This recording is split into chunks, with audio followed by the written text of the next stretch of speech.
زان ایرانیوں کے ایک لشکر کا سردار تھا۔ ایک مرتبہ مغلوب ہو کر اس نے جزیہ دینا بھی قبول کیا تھا، مگر پھر باغی ہو کر مقابلے پر آیا۔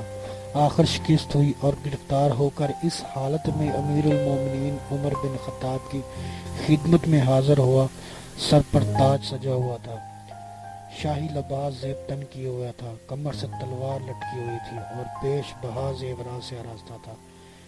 امیر المومنین اس وقت مسجد نبوی میں سو رہے تھے۔ آپ نے اپنی پگڑی کو تکیہ بنایا ہوا تھا، ہاتھ میں کوڑا تھا۔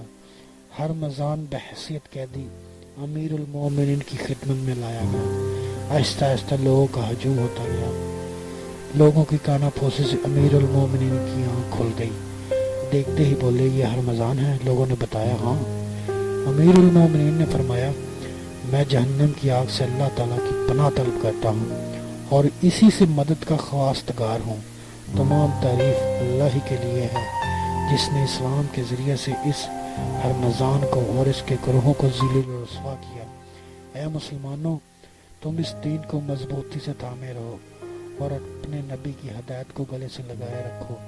دنیا تو یہ ہرگز مغرور نہ بنا پائے گی، کیونکہ یہ دنیا سراسر دھوکہ ہی دھوکہ ہے۔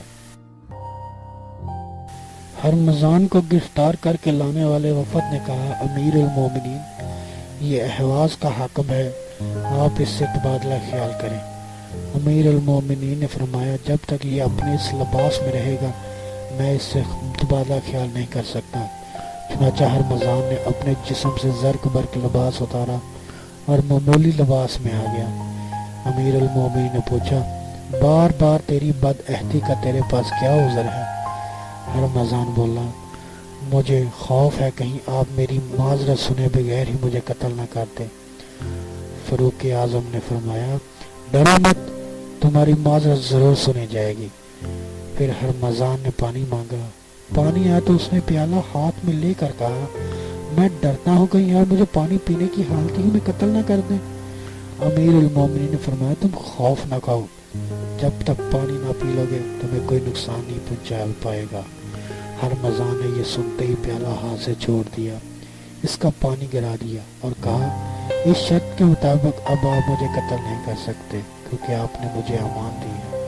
حضرت عمر فاروق کو ہرمزان کی اس چالاکی اور فریب دہی پر بہت غصہ آیا، لیکن حضرت انس درمیان میں بول اٹھے اور کہا، امیر المومنین، یہ سچ کہتا ہے کیونکہ آپ نے فرمایا ہے کہ جب تک پورا حال نہ کہہ لو کسی قسم کا خوف نہ کرو، اور جب تک پانی نہ پی لو کسی قسم کے خطرے میں نہ ڈالے جاؤ گے۔ حضرت انس رضی اللہ عنہ کے کلام کی اور لوگوں نے بھی تائید کی۔